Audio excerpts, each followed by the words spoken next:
Well, good morning and welcome to the show. I'm Daniel Dalp, and this is For Your Sunday Morning Drive, the short podcast with the goal of providing some motivation, some drive, and encouragement on your way to worship and helping you recenter your mind on those spiritual things on a hectic Sunday morning. We are brought to you in partnership with the Ministry League network of podcasts. You can always check out the wonderful resources and podcasts that Ministry League offers by checking out their website, ministryleague.com, or you can download their app. Let's go ahead and get the show on the road today. This is episode 71, Spirit Halloween. Let's go to church.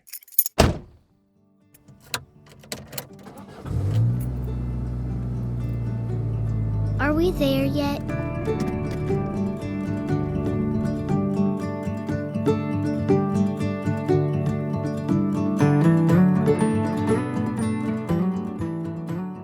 Well, it's almost that time of year again. That most wonderful and most spooky time of the year. Halloween season. And you know, summer's not even over yet, and already stores are putting out overpriced candy, macabre decorations, novelty t-shirts, and pumping pumpkin spice into every conceivable product imaginable. And I love every bit of it. I'm also a fan of another yearly tradition that sets in around this time of year, and it's that empty real estate. Be it a vacant Toys R Us or the hollow shell of a once booming Circuit City, is temporarily resurrected by that most seasonal of holiday retail space necromancers, Spirit Halloween. You can count on it almost like clockwork. If there's an empty retail space available, Spirit Halloween will slap that banner on the front of its store faster than you can say trick or treat. What was empty, what was left vacant, has now been filled. And as silly as it is, this concept makes me think of Jesus in Matthew chapter 12. In verse 22, he heals a demon-possessed man. And the Pharisees, of course, instead of giving God the glory, accuse Jesus of casting out demons by the power of Beelzebub. And Jesus justifiably has some very harsh words for them. And eventually he addresses their hearts by referencing the man that he had just healed. In verses 43 through 45, Jesus says, "Now when the unclean spirit goes out of a man, it passes through waterless places, seeking rest, and it does not find it. Then it says, I will return to my house from which I have came. And when it comes, it finds it unoccupied, swept, and put in order. Then it goes and takes along with it 7 other spirits more wicked than itself, and they go in and live there. And the last state of that man becomes worse than the first. That is the way it will also be with this evil generation." You know, we should heed the words of Jesus here ourselves.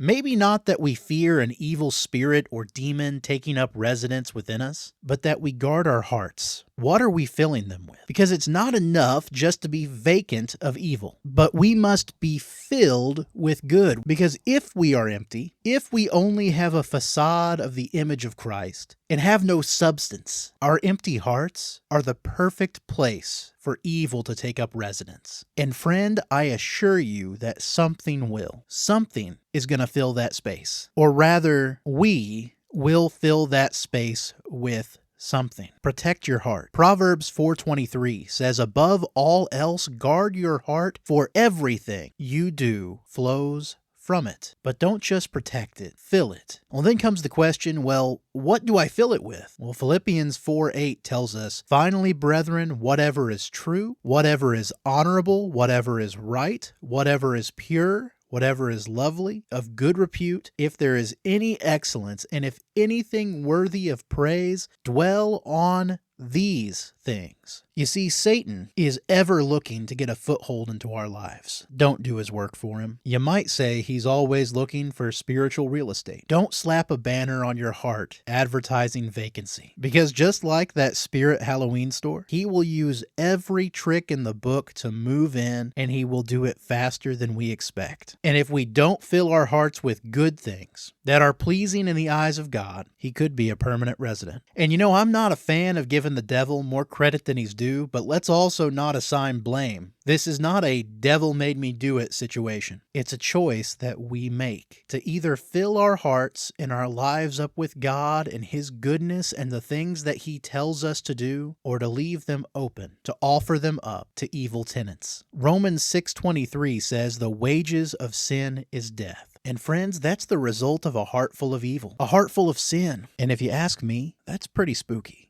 Well, those are my thoughts for your Sunday morning drive. Now it's time to hear yours. And don't forget, you can always share your responses or your thoughts to our discussion questions every week right on our website at foryoursundaymorningdrive.com. Our discussion questions today are we spiritually empty? Spiritually vacant? Do we fill our lives with and hearts with God-pleasing attributes? And what dark things have taken root in your life, and how can you seek help in casting them out?